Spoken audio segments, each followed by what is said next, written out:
اور چوسنے کے بعد عورت کے پستان سے دودھ نکل آیا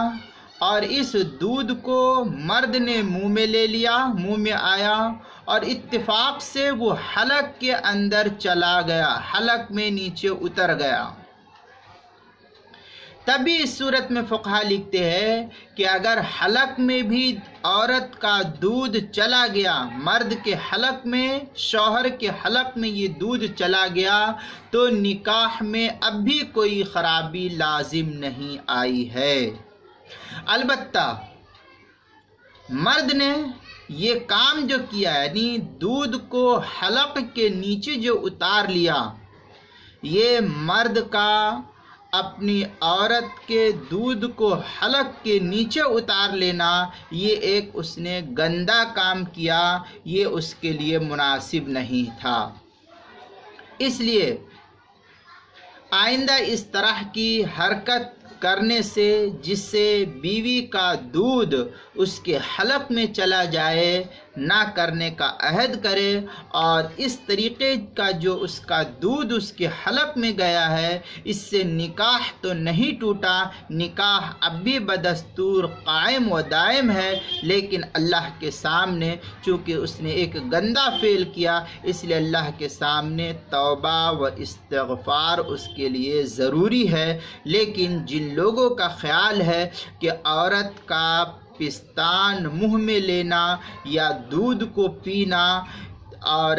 دودھ کو منہ میں لینے سے نکاح ٹوٹ جاتا ہے، یہ خیال غلط ہے، ایسا نہیں ہے، شریعت نے یہ طریقہ نہیں بیان کیا ہے، بلکہ اس طریقے سے بچنا، اس سے عورت کے پستان کو منہ میں لینے سے پرہیز کرنا چاہیے۔ لیکن فرط محبت اور عشق و معاشقے کے اندر اگر میاں بیوی اس طریقے سے کرتے ہیں تو یہ کرنا اس کے لیے تو جائز ہے، مرد کا عورت کے پستان کو منہ میں لینا جائز ہے، لیکن اس کے لیے دودھ پینا یہ درست نہیں ہے، جس کی تفصیل اوپر بیان کی گئی ہے۔ چنانچہ فتاوی قاضی خان، اس کے اندر ایک عبارت اس طریقے سے ہے، اذا مس الرجل، مس یمس صاد سے، صدی امرأته وشرب لبنها لم تحرم علیہ امرأته لما قلنا انه لا رضاء بعد الفصال۔ یہ فتاوی قاضی خان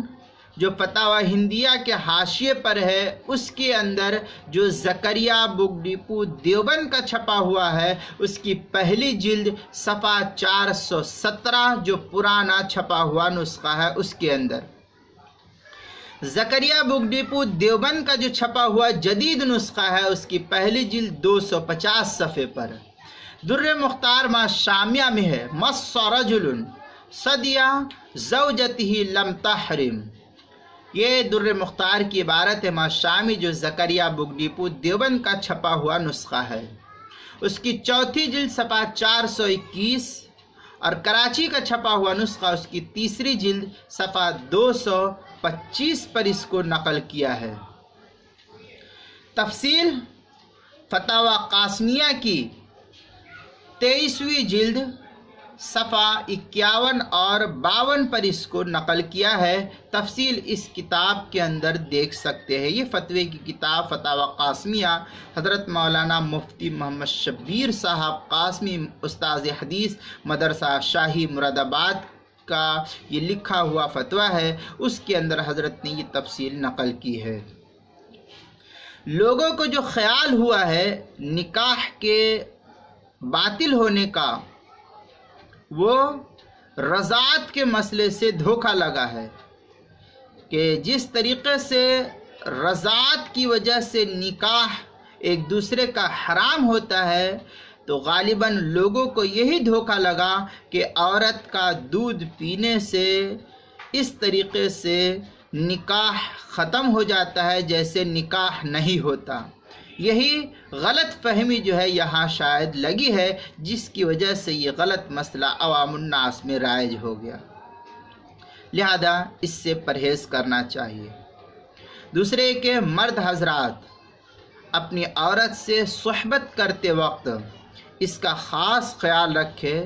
کہ عورت کے تمام عضو سے فائدہ اٹھانا مرد کے لیے بہر صورت جائز ہے، اس میں کوئی شک و شبہ نہیں، جو جواز کے دائرے میں اللہ نے رکھا ہے اس حد تک۔ البتہ اس دودھ کے تعلق سے پینا یہ منع ہے، اس کو استعمال نہیں کرنا چاہیے۔ اگر عورت کی پستان کی گھنڈی کو منہ میں لیتا ہے تو یہ جائز ہے، لیکن اس کے لیے عورت کے دودھ کو پینا یہ درست نہیں ہے۔ اس لیے مرد حضرات فرط محبت اور شہوت میں اس طریقے سے نہ ہو جائے کہ عورت اس طریقے سے مغلوب ہو اور مرد بالکل غالب ہو جائے اس کے اوپر اور پھر اس کا دودھ پینا شروع کر دے مرد، یہ مناسب طریقہ نہیں ہے۔ اگر عورت کا دودھ مرد کے حلق میں اتر جاتا ہے تو یہ مرد نے گندا کام کیا، اس سے اس کو توبہ و استغفار کرنا چاہیے۔ ممکن ہے کہ اس مسئلے کو دیکھ کر بہت سارے حضرات جو ہے اس فعل سے رکنے کی کوشش کر لیں گے۔